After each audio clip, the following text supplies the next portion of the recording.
अक्सर जीवन में चलते-चलते ना कभी किसी नार्सिसिस्ट से पाला पड़ जाता है।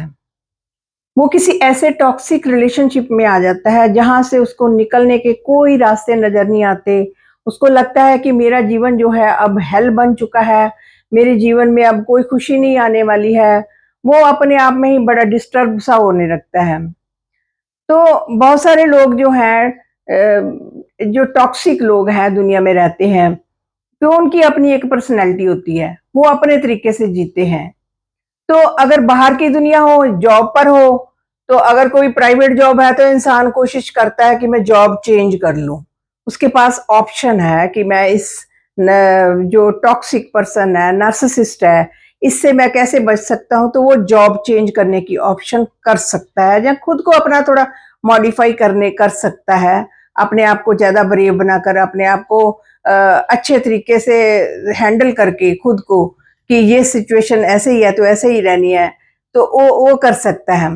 लेकिन प्रॉब्लम तब आती है जब आपकी फैमिली में कोई नार्सिसिस्ट रहता हो और कोई इस तरह सा टॉक्सिक माहौल जो है घर का हर दूसरे चौथे दिन जो है बनता हो, तो तब जो है लाइफ जो है बड़ी हेल हो जाती है।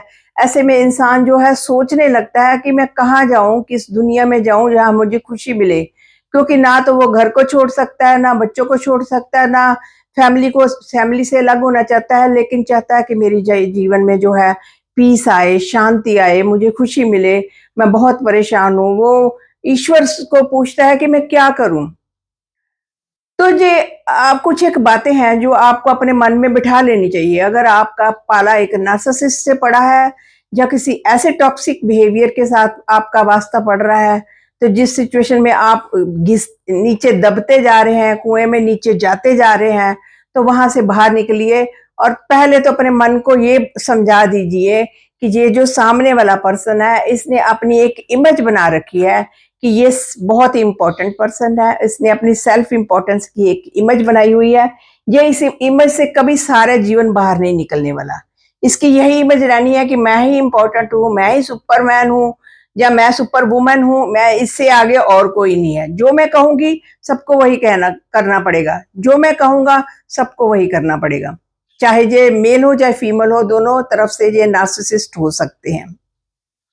तो उसने सेल्फ इम्पोर्टेंस की एक इमेज बनाई होती है, उस इम्पोर्टेंस से वो बाहर बिल्कुल नहीं निकलना चाहता और जो सामने वाला पर्सन है ना, जो उसको झेलते-झेलते इतना डिप्रेशन में चला जाता है, वो क्योंकि इस चीज़ से बचने के लिए ना पहले ही अपने माइंड को प्रिपेयर कर लें कि अब ये काम होने वाला है, तो मुझे इसलिए स्ट्रॉन्ग रहना है। अगर आप वर्क करना है तो अपने पर करें।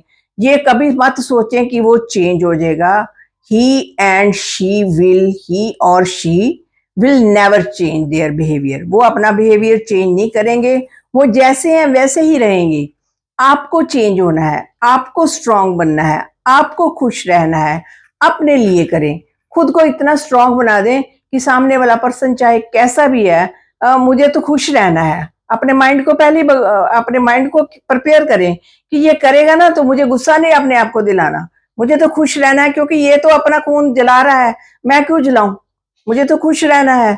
तो ये सब चीजें जो है उसको अपने माइंड में रखनी पड़ेगी। अपने आप को मेंटली और इमोशनली जो है स्ट्रांग कर लीजिए। अगर आपको वो हर समय नीचा ही दिखाता है तो ये उसकी आदत है, वो हट नहीं सकता अपनी आदत से। क्योंकि उन्होंने ना हर एक पर्सन का ना एक बैंक अकाउंट, जैसे बैंक में अकाउंट होता है ना, पासबुक बनी होती है, तो उसमें सारा जो पहले इसने ये वाला किया था, ये इंस्टॉलमेंट ऐसे आई थे, इतने पैसे आए थे, इतने दिए थे, वो सारा उन्होंने लेखा जोखा जो है अपने दिमाग में एक पासबुक बनाकर रखी होती है। उस पासबुक पर वो सारा लेखा जोखा लिखते जाते हैं, उस टाइम पर ये किया था, इस टाइम पर ये किया था, अब इसका ये भी आ जाना है। तो ये सारी जो है ना अपने आप में पूरी उनके जो है कहानी बनाकर अपने दिमाग में रखते हैं और उसी के अकॉर्डिंग ये है काम करते हैं। हाँ, अगर कभी आपकी हेल्प भी कर देंगे ना किसी चीज में, कुछ चीज दे देंगे, पैसा या कोई भी चीज, तो वो इस हिसाब से देंगे कि वो जो चीज है उनके हिसाब से यूज की जाए, उस दायरे से बाहर ना जाए। वो जो चीज दी है उसी के अकॉर्डिंग यूज की जाए। अपनी मर्जी से आप कुछ नहीं कर सकते। तो इसका ये मतलब थोड़ी है कि आपने अपने आपका जीवन का जो वास्ता पड़ गया है ऐसे नार्सिसिस्ट से, तो आपने अपनी ग्रोथ ही नहीं करनी है। नहीं, आपने अपनी ग्रोथ पूरी करनी है। आपने अपने लिए देखना है कि मैं अपने जीवन को कितना कैसे अच्छा बना सकता हूँ। अपने बारे में सोचना है क्योंकि वो चेंज होने वाला नहीं है। अगर आप सोचे कि हम उसको जीवन में चेंज कर लेंगे, तो ये ऐसा पॉसिबल ही नहीं होगा।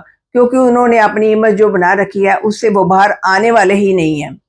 एक गुब्बारा होता है ना, गुब्बारा अगर अच्छे से फूला हुआ हो तो अगर जरा सा भी टच करो तो वो उड़ने लगता है। तो इसी तरह से इनकी ईगो जो है ना इतनी अकड़ी होती है, जरा सा भी टच कर दो तो ईगो जो है ऐसे उड़ने लगती है और ये आपका माहौल जो है खराब करने लगते हैं। और अगर सिमिलरली अगर एक गुब्बारा जो है उसमें से हवा निकली है, बहुत कम हवा है, टच भी करो तो थोड़ा इधर उधर उधर उधर बिखरेगा, तो कुछ नहीं होगा।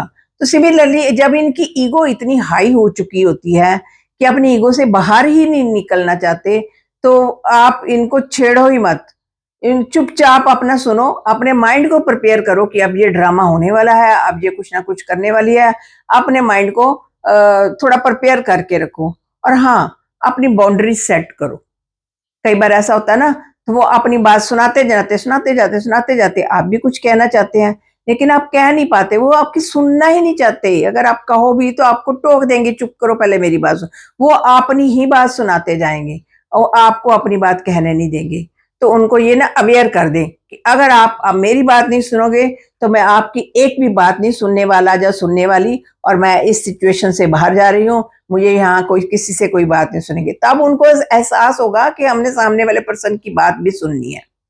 अगर आप नार्सिसिस्ट के साथ खुद भी ऐसा ही बन गए तो फिर आप में और उसमें क्या फर्क रह गया। आप अपना जीवन खुद हेल कर लेंगे, अपने खून को जलाएंगे। अपने खून को मत जलाइए, खुश रहिए और हमेशा ही अपने आप को प्रिपेयर करके रखिए कि मैंने किस तरह मेडिटेशन करिए, भगवान से शक्तियां लीजिए कि अब मेरा जो वास्ता इनसे पड़ गया है तो मैं तो बाहर नहीं निकल सकता। अगर तो बाहर निकलने के चांसेस हैं, कोई अभी कोई रिलेशन नहीं खास बना तो निकल जाइए।